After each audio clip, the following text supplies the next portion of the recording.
महोदय, भारत की ओर देखने पर मुझे लगता है जैसा कि दिनकर ने भी जोर देकर दिखलाया है कि भारत जनता की संस्कृति का रूप सामसिक है और उसका विकास धीरे धीरे हुआ है।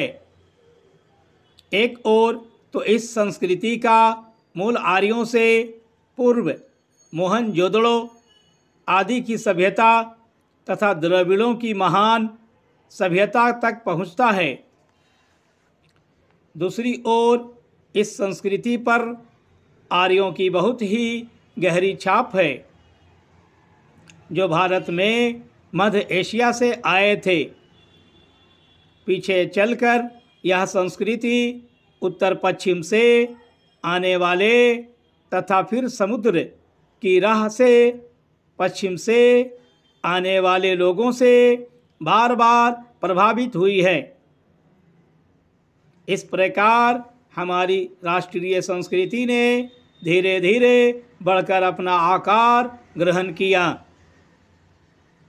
इस संस्कृति में समन्वय तथा नए उपकरणों को पचाकर आत्मसात करने की अद्भुत योग्यता थी। जब तक इसका यह गुण शेष रहा, यह संस्कृति जीवित और गतिशील रही। लेकिन बाद में इसकी गतिशीलता जाती रही, जिससे यह संस्कृति जड़ हो गई और सारे पहलू कमज़ोर पड़ गए।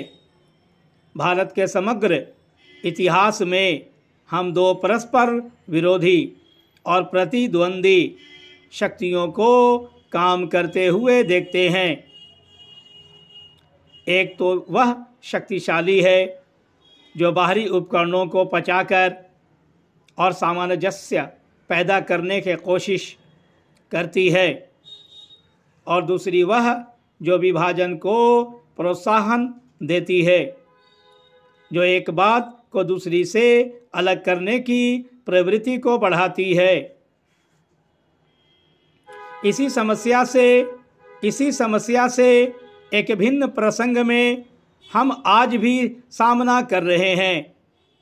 आज भी कितनी ही बलिष्ठ शक्तियां हैं जो केवल राजनीतिक ही नहीं, सांस्कृतिक एकता के लिए भी प्रयास कर रही है।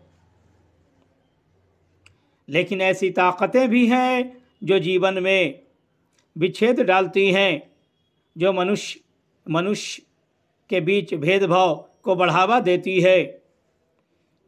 अतएव आज हमारे सामने जो प्रश्न है वह केवल सैद्धांतिक नहीं है, उसका संबंध हमारे जीवन की सारी प्रक्रिया से है और उसके समुचित निदान और समाधान पर ही हमारा भविष्य निर्भर करता है।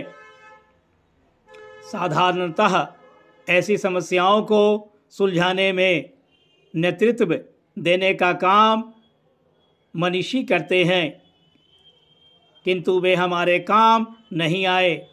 उनमें से कुछ तो ऐसे हैं जो इस समस्या के स्वरूप को नहीं समझते। बाकी लोग हार मानकर बैठे हैं। वे विफलता बोध से पीड़ित तथा आत्मा के संकट से ग्रस्त हैं। मार्क्सवाद ने ऐतिहासिक विकास का विश्लेषण उपस्थित करके समस्याओं पर सोचने और उन्हें समझाने के काम में हमारी भरपूर सहायता की।